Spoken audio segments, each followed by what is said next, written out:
Every year, the Cyhawk game holds a ridiculous amount of weight for anyone even slightly affiliated with either school. However, this year, it could mean just a little bit more for Iowa State. And we're talking about why today on Locked On Cyclone.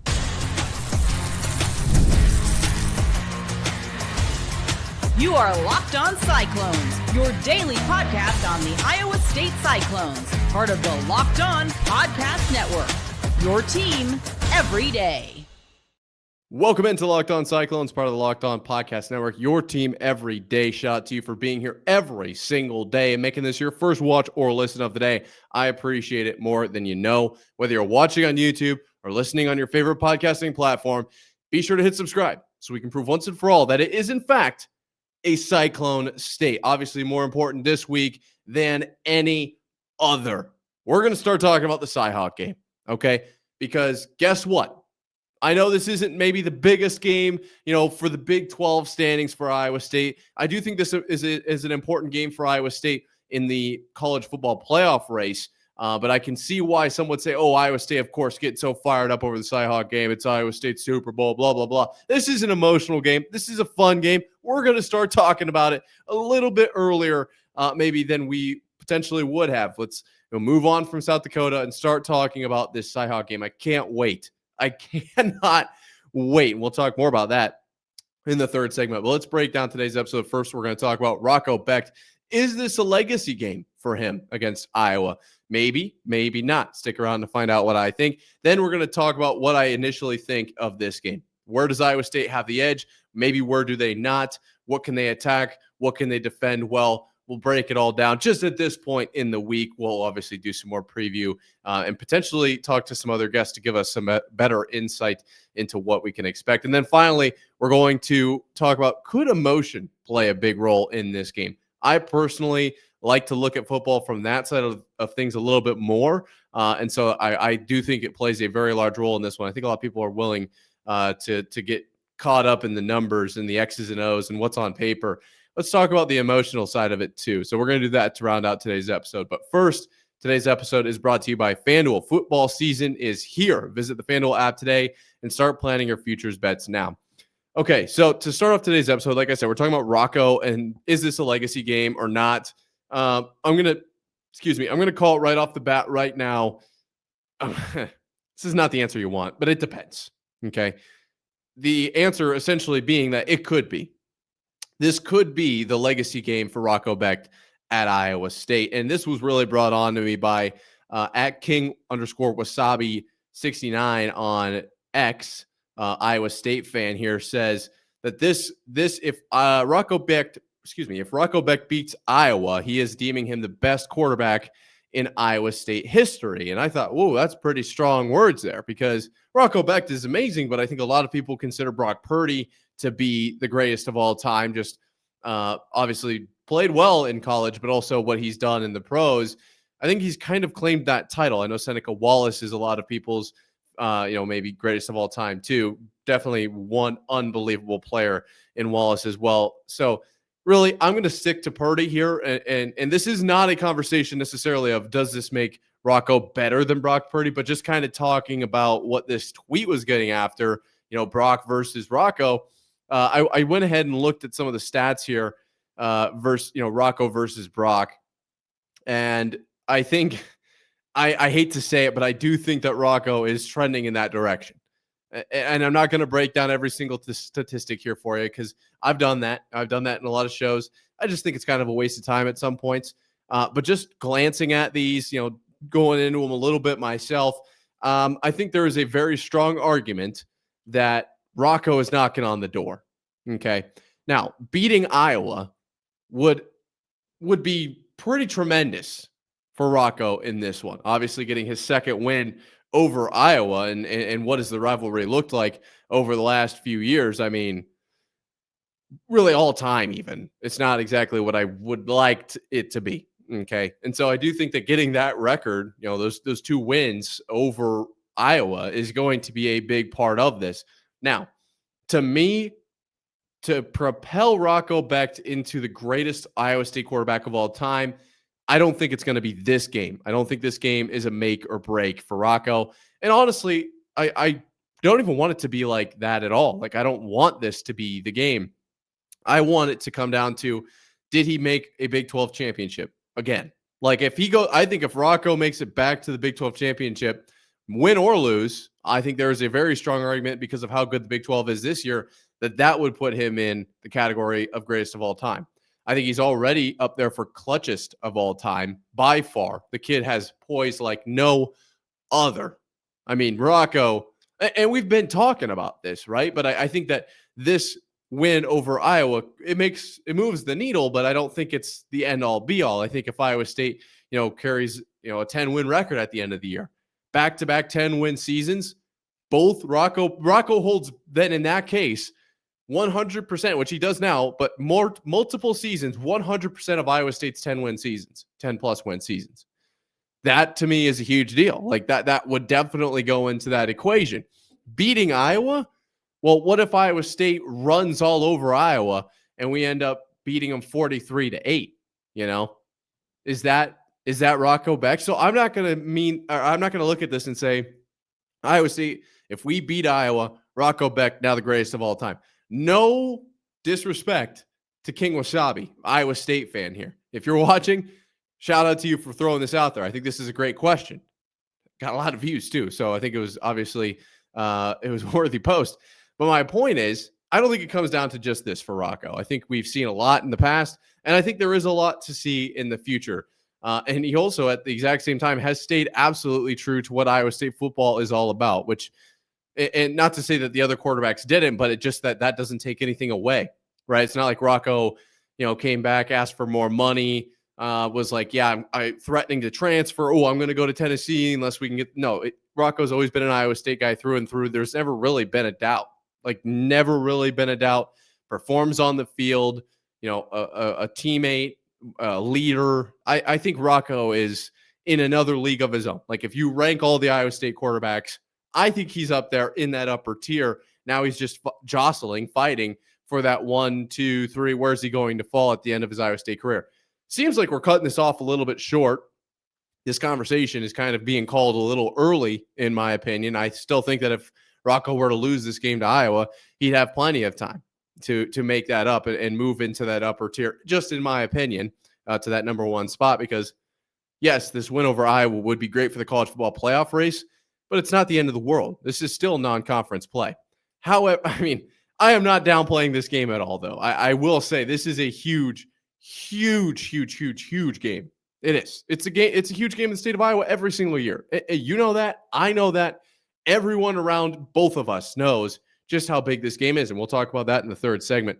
I don't want to take anything away from this game, but I don't think that Rocco losing this game would tarnish his legacy. So therefore, would winning it propel him? It's hard for me to really gauge that. I just thought it was worth mentioning because I want to know what your guys' greatest of all time Iowa State quarterback is down below. I think right now it's tough. Is it Rocco? Rocco, is he there yet? Is he there yet for you? I don't think he is for me yet. I don't think he is for me yet, just because we have so much road left. We have so much opportunity left in the tank. It would feel wrong for me to call it that early. That's the only reason. I think the ceiling is absolutely there for Rocco.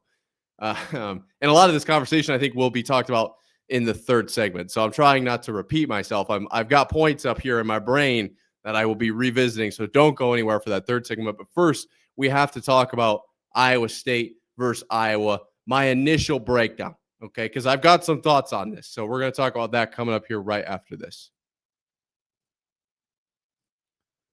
When the opening whistle blows on a new repair, get your crew moving forward with Supply House. Order today and see parts on your doorstep tomorrow. Over 280,000 plumbing, HVAC, and electrical items from the most trusted brands in the business. Their real-time inventory and honest lead times keep you from punting projects, while their industry-leading customer service always has your blind side covered. Need parts fast for a project? Supply House has next-day delivery. Talk about a game changer. Their trade master picks, like priority shipping and dedicated support, make the whole process smoother. Join the free Trademaster program today and score serious perks like priority shipping, lower prices, and a dedicated support line. Visit supplyhouse.com to sign up for free and use promo code SHCollege5 for 5% off your first order. That's supplyhouse.com. Real people, real service. Today's episode is also brought to you by Rugiet. Guys, you've probably heard of Viagra or Cialis. Maybe you've even tried them. But if you're looking for something beyond the usual pill, it's time to meet Rugiet Ready. Rugiet Ready is a next-gen prescription treatment designed to amplify arousal in the brain and boost blood flow. Unlike the usual pills that can take hours, Rugiet's 3-in-1 formula dissolves under your tongue and kicks in fast, on average in 15 minutes. Effects can last up to 36 hours, so you can stay confident and in control when the moment is right. If traditional options have not worked, Rugiet might be the answer. Over 150,000 men have already made the switch. Head to Rugiet.com/LockedOnCollege and use code LockedOnCollege to get 15% off today. That's RUGIET.com/LockedOnCollege and use promo code LockedOnCollege for 15% off. Individual results may vary with prescription treatment. Compounded drugs are permitted to be prescribed under federal law, but are not FDA approved and do not undergo FDA safety, effectiveness, or manufacturing review. Please visit the Rugiet website for full safety information. I cannot wait for this Iowa State versus Iowa game. This is going to be an absolute barn burner. I can sense it from days away, and I'm going to break down just about everything I can at this point in the week. But first, I do have a really important request for you guys. I appreciate every single one of you, and Locked On wants to hear from you. We've put together a survey to learn more about our listeners, aka you, and make your favorite podcast even better. This is your chance to tell us what you like, what you don't. Answer questions about our advertising. Go to lockedonpodcast.com/survey to get started. Everyone who completes the survey will be entered for a chance to win one of 10 $100 Amazon gift cards. Again, that's lockedonpodcast.com/survey. You can also find the link in the show notes. Thanks for helping us out. Shout out you guys for real. All right, let's talk about this game. Let's get into it because this could be one of the best games of the year. I always think it starts in that category just because of everything around it. I do think that there are keys to Iowa State winning this game. I think one of the biggest keys is going to be not turning the ball over. Like, I just think that you can't give Iowa any more chances than they start with, basically, right? Like, if you just, at a bird's eye view, say both teams will get 10 possessions or whatever, just pick a number, right? You can't really swing that and give Iowa more possessions than what they started with, but that's pretty basic. That's pretty basic. I understand that. I apologize even for throwing that in there. I do think that special teams could be the divider in this one. I think Iowa State and Iowa both have very strong special teams programs, very strong units out there right now. Whichever one makes the big play. Is it the 60-yard field goal that wasn't probably supposed to go in? Is it the 60-yard return that completely flips field position? Whichever team makes that play on special teams, I think will be probably the team that's going to get the nod as the game goes on. Now, of course, that's not necessarily true. There's a chance that a very real chance, that Iowa is down by 45 points and returns a punt for 85 yards. Like, okay, congratulations, you brought it within 40. Like, not the end of the world for Iowa State. However, I do think that my predictions, this is going to be a pivotal part of the game. I also think that Iowa State needs, I'm kind of running through these here just to get a bird's eye view right away. I think Iowa State needs to keep Iowa in front of them. There is a very real chance, and I hate to say it, but there is a very real chance that Iowa is able to stretch the field on Iowa State and get behind the secondary. Really blow up the field a few times and just get some nukes. From what I've seen the first two games, this is a very real concern for me. I know that not everyone thinks that way. I completely see it. I get it. Me personally, I think that that is something that Iowa State needs to be concerned about.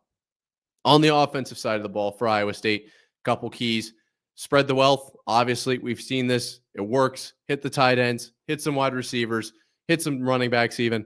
We're going to be just fine. I also think that getting the run game going is going to be helpful, right? Like that. I do think that that's going to be relatively prevalent in this one. Those are some pretty basic keys to victory. The biggest one, I think, is keeping the defense or keeping the Iowa offense in front of us. That I think is my biggest takeaway, because I think Iowa State's better. I do think Iowa State's a better team in this one. And I genuinely mean that. We've talked about this all offseason. I think Iowa State's a better team than Kansas State. I really do. I think that the tight ends are going to be great. I think Rocco's going to be great. I think the linebackers are going to be great. I think the defensive line is going to be great. I've said all of that. And to an extent, it's pretty much all been right there. I think Iowa State's a better team than Iowa. Now, granted, I think this is actually going to play a role. Iowa State has another game under their belt. This early in the season, I think that actually matters quite a bit. They have another, 4 quarters where they got an opportunity to see what's working for Iowa State, what's not. On the flip side of that exact same coin, Iowa has another 4 quarters of tape that they can pull from for Iowa State. And obviously, the game against Kansas State, there is an element of wanting to keep some in the pocket, but you also want to win a Big 12 conference game, right? Like you just want, it's not really one that's like okay to drop per se, or to let it, get weird. Like you just got to win those games. So there is maybe a little bit of that in there. However, I still think Iowa State is the better team in this one. I think the offense is significantly better. I'm not going to break down Iowa's game against Albany. I'm just not going to do it.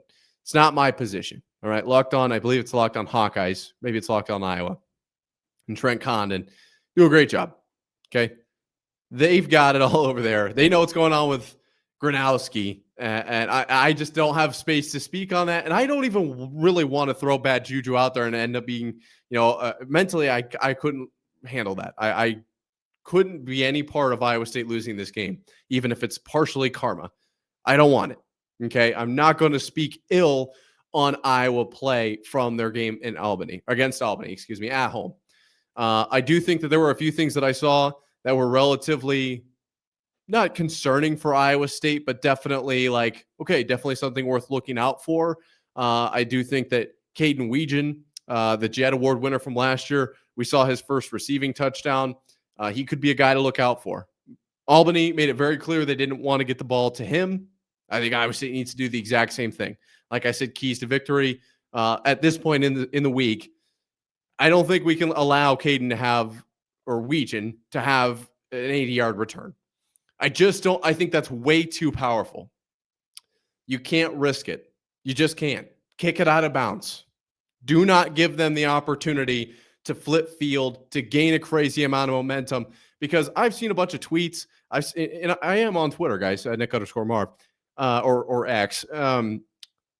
I've seen so much about let's make Jack Trice the loudest it's ever been, the craziest environment, to really rattle Iowa's nerves. I'm all for it. I want that place to be so ridiculously loud an earthquake is registered in Ames, Iowa, right? I can see a ridiculous kick return completely killing that vibe. Like, that is just, it sucks the breath out of the stadium so quickly. You can't risk that. So, Caden, obviously, unbelievable returner last year. Weegan, obviously, an unbelievable returner last year.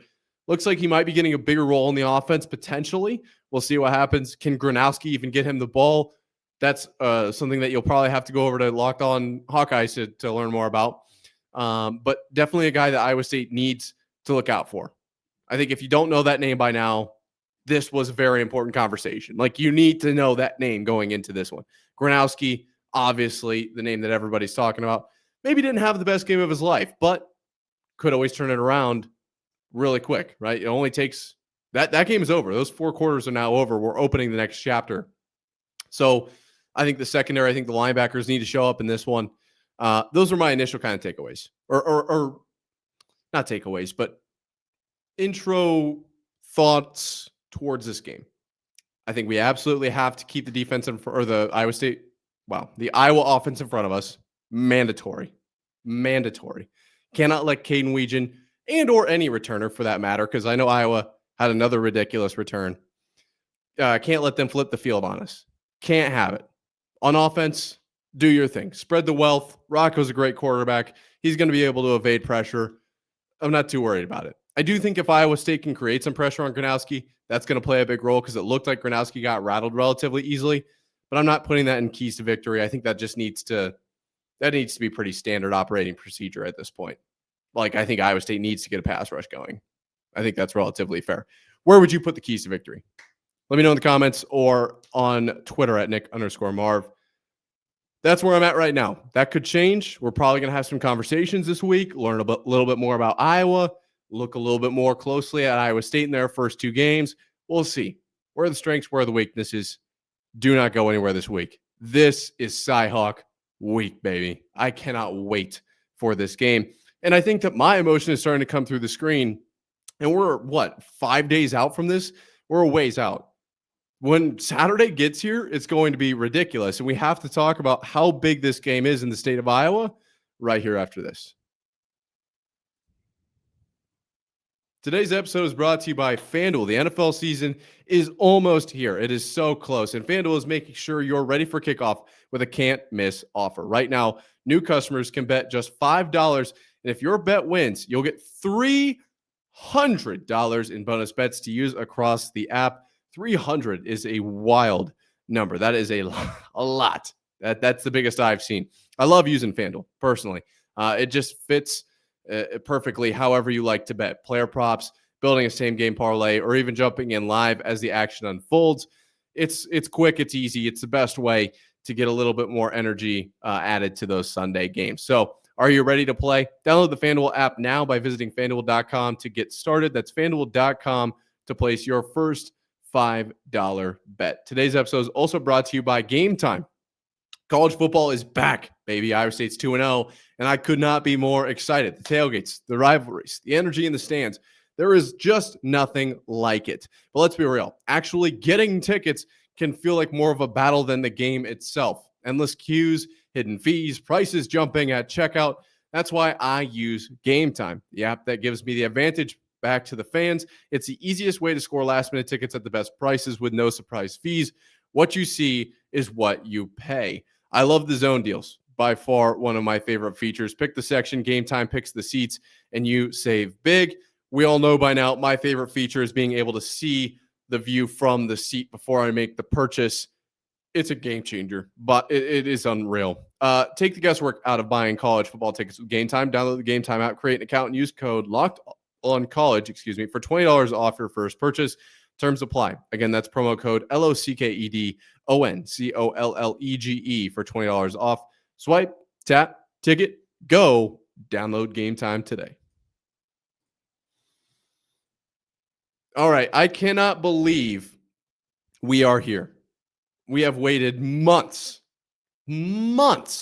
for this game. We've waited months for many different types of things. Obviously the Kansas State Farmageddon game, we waited a long time for that one. But I think this one is a game that every single Iowa State or Iowa semi-associated person circles on their calendar the second the date is released. Okay. I think we can all agree how important this game is every single year. Whether you're an Iowa fan, whether you're an Iowa State fan, whether you're an alum, or you just found out how important the football game is in the state of Iowa, you can feel it. You can genuinely feel it when week 1 ends. And now it is, I'm going to use the term Cyhawk week. It is palpable in the air. In cities all across the state, you almost primarily see teams being repped on shirts, on cars with little flags, on folders in the classroom, on backpacks. Like wherever you can possibly use your vision, you will likely see either Go Hawks or Go State. Businesses will put things up in the front yards, on the driveway. It's everywhere. This is the biggest game in the state of Iowa every single year. You got to remember, there's no pro teams in this state. It is primarily college football at the helm of everyone's attention. You're either a Cyclone or you're a Hawkeye. And when these two clash every single fall, it is can't miss TV. The games are amazing. There's so much on the line, and it leads to 365 days of bragging rights. Everyone in your office knows if your team won, right? Your boss with the Hawkeye mug. Hey, boss, remember what happened at the Cyhawk game last year? Remember that Kyle Conradi kick? Can't say that if Iowa wins. Instead, it's him breathing down your neck. Hey, is that paper ready? Also, still a Hawkeye state. Is that even what they say? It's a Cyclones today. I'm so not versed with what the Hawks would say that it's actually kind of refreshing. I say all of that because this game is so ridiculously emotional. Like, there is just nothing like it. And that's what makes college football great, right? Like, we don't have to have that conversation, but it does add a lot, like an unreal amount to this game. I have thought about in the past, does the transfer portal affect this? Players that are transferring in from other states, for 1 year, it's their first year here, whatever. Do they feel it? I think that, at the end of the day, after thinking about it, my answer is yes, they still feel it because there's an energy in the locker room. And it's not like either Iowa State or Iowa has a new head coach. Both Matt Campbell and Ferentz know how much rides on this game. There's multiple reasons why this game is great. Like, this is a great measuring stick game for both these teams early on in the season. It's a high level competition. Early on, you're not facing, I do apologize, but South Dakota, you lose 55-7. I don't know. Is that high level competition for Iowa State? Like, it's probably not. There is definitely like South Dakota did a lot of things really well. And I think we learned a lot from that game. Iowa State did. But it's no Iowa. I have said for many years that this type of environment levels the playing field. It does. It's rivalry games that are as heated as this. It is effectively playing with equal teams. On some level, at the beginning of these games especially, I think, it completely levels the playing field. You cannot, on paper, say that if Iowa State is 20% better, they're going to win this game. If Iowa State is 80% better, there's no promise that they win this game because who knows? It's a rivalry game. Iowa could go out and catch fire. And that's just that's just what happens in these rivalry games. So will the emotion be too much for Rocco Becht and Iowa State? I argue no. Now, we have seen in recent years that the team on the road wins more than they don't, which is kind of odd. Definitely weird that the home team isn't as successful over the last few years. But I think it's worth noting that Rocco Becht and that team, there are some pieces missing, but they were able to get the win in Kinnick last year. With a hostile environment around them, they found a way to claw their way back in that one. And if you haven't, go back and watch that highlight.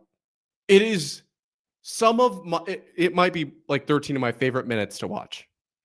It genuinely is so good. So please go watch it. Like, genuinely, it is unreal.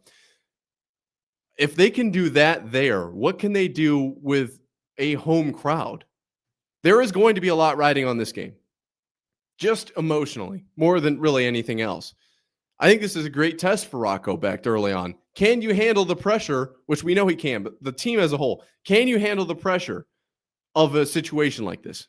Because when you get down to Arlington and it's 3rd and 5 on your own 35 and you need to extend the drive, like, can you complete it there? There's a lot of pressure there. When you're in Jack Trice Stadium and you're up on Iowa by 1 point and you need to convert this 3rd down or else you give the ball back to them with 4 minutes to go and they only need to get in field goal range, can you complete the play? Can you make the moves you need to do your job to get this team over that 1st down marker? I think there's a ton riding on this game. I think Iowa State's going to be able to handle it. I absolutely do. I think we have all the pieces. I think we have the leadership. We have the veterans where we need them. We have the head coach. We've got the coordinators, the coaching staff as a whole. We're in a great spot to beat this game mentally. Obviously, you have to go out on the field and do it physically. But everything we heard from all the players last week after the win over South Dakota, their minds are right. Their minds are in the exact right spot. And the Cyhawk game matters so much to everyone in the entire state. Like, it really does. Whether or not you're as bought in as I am, I still think it matters. I think it matters to these players. I think they realize it's kind of like Green Bay and Chicago when players would talk about, like, they would play a little video to show just how much it means. I think it matters to those players, and I think we're going to get a lot out of this game. I think we'll see how Iowa State can handle this type of environment from this showdown. I think it's going to be an unbelievable game. I think the emotions that will be shown on that field, obviously in the stands, but on that field, we are in for a real treat. I think we've got two real good teams going at it on Saturday. All of that to say, is motion going to play a big role? I think so, but I think Iowa State can handle it. I absolutely do. Thank you guys so much for making it to this point in the episode. If you haven't already, subscribe down below. It's completely free. We're proving it's a Cyclone State, baby.